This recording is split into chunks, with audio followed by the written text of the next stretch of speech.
ketika ada satu kalimat yang menurutnya ia tidak cocok, ini pertengkaran akan mulai muncul, ya, akan mulai menganggap bahwa itu adalah hal yang memang sangat menyinggung perasaannya. Selamat menyaksikan dan dukung terus channel Kang Kumis. Semoga bermanfaat. Assalamualaikum warahmatullahi wabarakatuh. Kembali lagi bersama saya Kang Kumis. Pada kesempatan kali ini Kang Kumis kembali bersama sahabat semua, tentunya masih di channel Kang Kumis, channel yang selalu membahas seputar kehidupan rumah tangga, dari masalah percintaan hingga masalah perselingkuhan. Nah, pada kesempatan kali ini Kang Kumis ingin membahas mengenai beberapa hal, ya, yaitu cara mengetahui istri selingkuh lebih awal. Artinya gelagat apa saja sih yang perlu diketahui dari awal, ya. Jangan sampai seorang pasangan ini kecolongan, baik si istri maupun suami, ya. Ketika melihat gelagat-gelagat aneh ini, segera komunikasikan. Nah, biasanya ketika untuk awal biasanya diajak ngobrol, ketika bicara tentang itu biasanya langsung bernada tinggi. Ini bisa terjadi pada pria maupun wanita, tapi itulah, ya, hal-hal yang memang bersifat umum terjadi, ya. Namun sebelum lanjut ke topik, ada salahnya silahkan sahabat semua subscribe, like, dan komen di channel Kang Kumis agar sahabat semua tidak ketinggalan info dan juga kabar terbaru tentunya di channel Kang Kumis.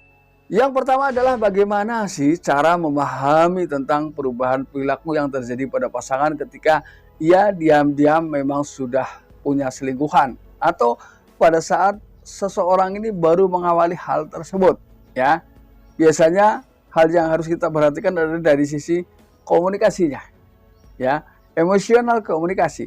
Apakah ini sangat berpengaruh? Ada pengaruh-pengaruh yang terasa, ya. Seperti saya katakan di depan tadi, apakah ketika ia ditanya baik-baik justru ia bernada tinggi dan gampang emosi? Ini adalah langkah pertama yang bisa menggambarkan bisa jadi seseorang ini sudah mulai memiliki selingkuhan. Lalu yang kedua, pasangan akan kehilangan hal-hal yang bersifat emosional.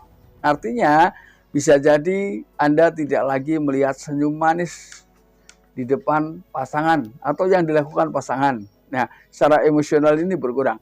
Lalu kemudian sentuhan-sentuhan lembut dari pasangan ini pun berkurang. Bahkan dari sisi tidur biasanya sudah mulai membelakangi. Tapi di sini perlu kita ketahui juga, walaupun kita tidur saling membelakangi, misalnya mohon maaf, tapi masih ada bagian tubuh yang saling bersentuhan. Nah, ini bukan termasuk itu. Biasanya ini kan ketika sedang punya selingkuhan ini tidur membelakangi dan sangat berjarak, ya. Ini ketika disentuh ia akan memindahkan tangan ke sentuhan atau bahkan bisa membalas dengan menarik dengan kasar. Ini adalah perilaku yang bisa diperlihatkan karena bisa jadi seseorang ini sedang memiliki selingkuhan awalnya, ya.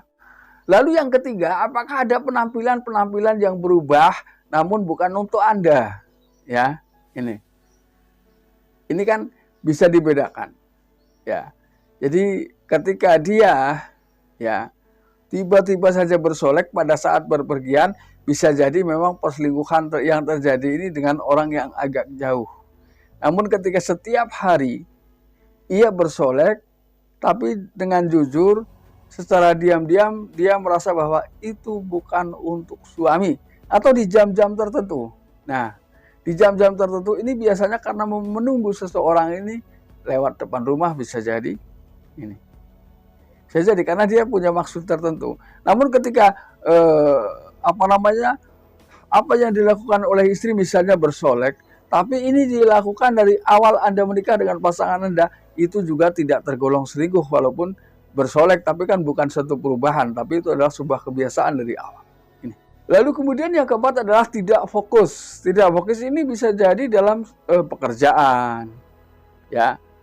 Orang punya selingkuhan ini bawaannya males kok, ya. Dari sisi pekerjaan, dari sisi fokus terhadap apa yang seharusnya diberikan kepada suami ini juga hilang, fokusnya yang ini hilang. Jadi ngawur lah, ya, intinya. Karena di sisi lain secara psikologis dia sudah merasa terpikat dengan seseorang di luar sana. Jadi seakan-akan dia mulai masa bodoh tentang apa yang terjadi di tengah kehidupan rumah tangganya ini. Lalu yang kelima adalah impulsif. Impulsif ini secara psikologis seseorang ini akan memiliki tingkat kebosanan yang lebih tinggi, ya. Seseorang yang memiliki tingkat kebosanannya lebih tinggi. Artinya di sini saya katakan lebih tinggi kenapa? Karena secara umum semua orang akan memiliki rasa itu, yaitu rasa bosan. Nah, ini mulai terjadi. Jadi bosan yang keliwat yang pada akhirnya sama sekali sudah nggak doyan. Ini. Lalu yang keenam, apakah ia selama ini justru menghabiskan waktu masing-masing?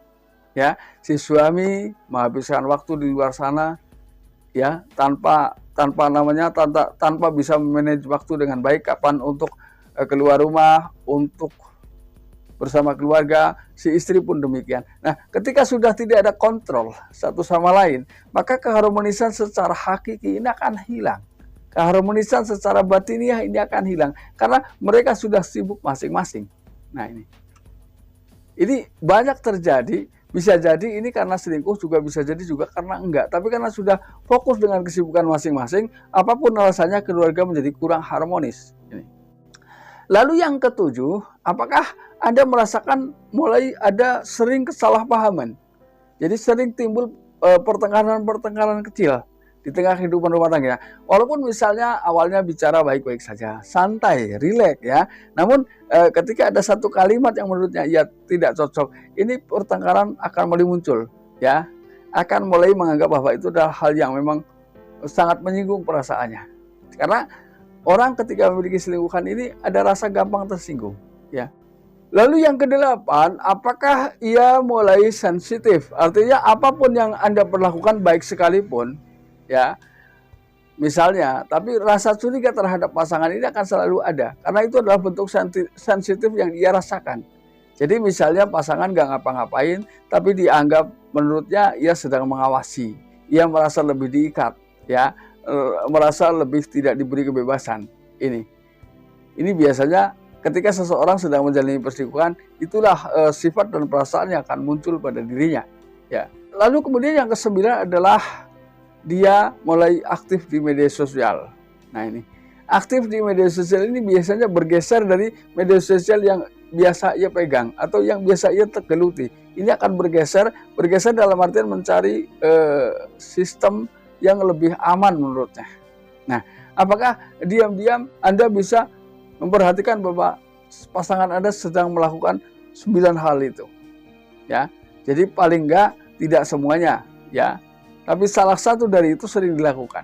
Nah, itu menggambarkan bisa jadi memang seseorang ini sedang berselingkuh. Nah, sahabat, itulah beberapa hal yang harus diketahui secara lebih awal ya. Itulah beberapa hal yang harus diketahui lebih awal ketika memang ada hal-hal yang mencurigakan menurut pasangan. Mudah-mudahan bermanfaat dan akhir kata, salam harmonis bersama Kang Bis. Wabillahi taufiq wal hidayah. Assalamualaikum warahmatullahi wabarakatuh.